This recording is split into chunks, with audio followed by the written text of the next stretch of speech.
Kembali mengajak Anda semuanya untuk belajar akan firman Tuhan dan tentu saja di program Bible Everyday. Hari ini saya mengajak Anda untuk belajar di Matius pasal yang ketiga. Ini merupakan kisah dan kiprah daripada seorang Yohanes Pembaptis. Seorang yang menurut saya nabi yang luar biasa. Pemimpin yang tegas, pemimpin yang tidak kompromi, bahkan pemimpin yang tidak pandang bulu. Kebenaran disampaikan apa adanya, disampaikan secara lugas. Siapapun yang mendengarnya, dia harus memperhatikannya. Saudara-saudara, kalau kita lihat di pasal yang ketiga ini, berita yang disampaikan oleh Yohanes Pembaptis bukanlah berita yang meninabobokan, bukan berita yang menyenangkan telinga, tetapi berita yang sungguh-sungguh tegas dan keras.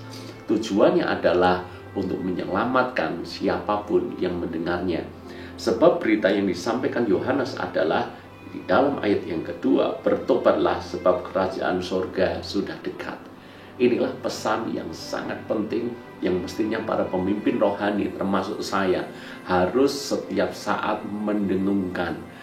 Jemaat Tuhan, banyak orang harus bertobat sebab kerajaan Allah sudah dekat. Dan sungguh ironis kalau saya membandingkan dengan berita-berita firman Tuhan, khotbah-khotbah yang disampaikan di banyak mimbar gereja hari-hari ini.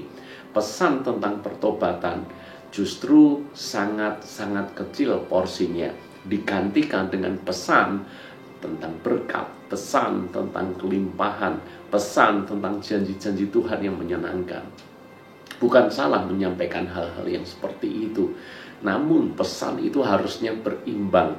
Pesan tentang keselamatan, pesan tentang pertobatan, pesan tentang kerajaan Allah yang sudah dekat, itu mestinya juga disampaikan di banyak mimbar gereja. Mari para pemimpin rohani, kita melihat kembali pengajaran kita selama ini. Apakah pengajaran yang kita sampaikan kepada jemaat sudah berimbang? Pesan antara berkat dan pesan antara pertobatan, apakah benar-benar berimbang? Lalu kemudian kalau kita lihat di dalam ayat-ayat berikutnya, maka Yohanes Pembaptis ini pemimpin yang benar-benar tidak pandang bulu.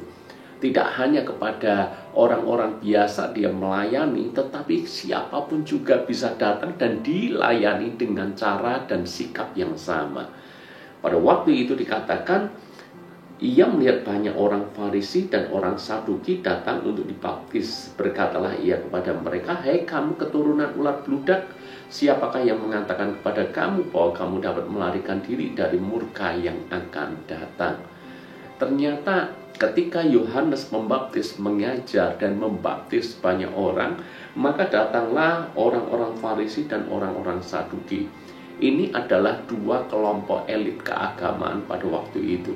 Orang-orang Farisi dianggap sebagai orang-orang terhormat, orang-orang saleh, orang-orang yang punya status sosial tinggi. Demikian pula halnya dengan orang-orang Saduki. Namun lihat betapa beraninya Yohanes mengatakan kepada mereka, "Siapa yang mengatakan kepada kamu bahwa kamu dapat melarikan diri dari murka yang akan datang? Hei kamu keturunan ular bludak." Bayangkan, orang terhormat ditegur sedemikian keras. Kenapa ditegur sedemikian keras? Tujuannya tentu bukan untuk mempermalukan. Tujuannya justru untuk menyelamatkan mereka. Hal yang sama juga berlaku dalam hidup kita. Pesan firman Tuhan kadang-kala menusuk dengan keras. Pesan firman Tuhan mungkin memerahkan telinga kita. Sekali lagi, kalau itu tepat sekali berkenaan dengan apa yang kita alami, maka firman Tuhan bukan tidak mempermalukan kita. Khotbah yang keras itu bukan untuk membuat kita semuanya merasa diri kita sebagai orang-orang jahat, berdosa, dan layak untuk dipermalukan di depan banyak orang. Bukan itu tujuannya. Tujuannya adalah supaya kita menyadari kita sudah berdosa dan kita benar-benar bertobat. Saya pikir bahwa seringkali kita bertemu dengan ajaran yang keras. Seringkali khotbah itu tepat sekali menampar kita, tentu dalam tanda kutip. Menampar kita, benar-benar menemplak kita. Kalau itu yang terjadi, responi seperti apa yang firman Tuhan katakan.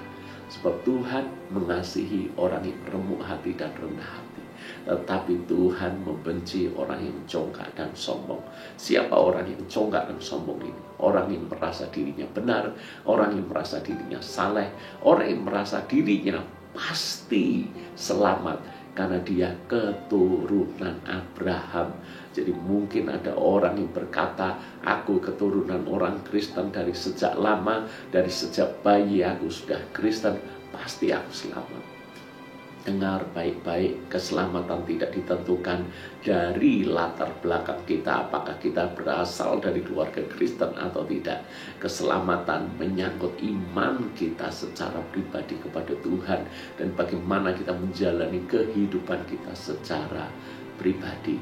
Mari belajar sama-sama dari Matius pasal yang ketiga ini, terapkan dalam hidup kita. Tuhan Yesus memberkati.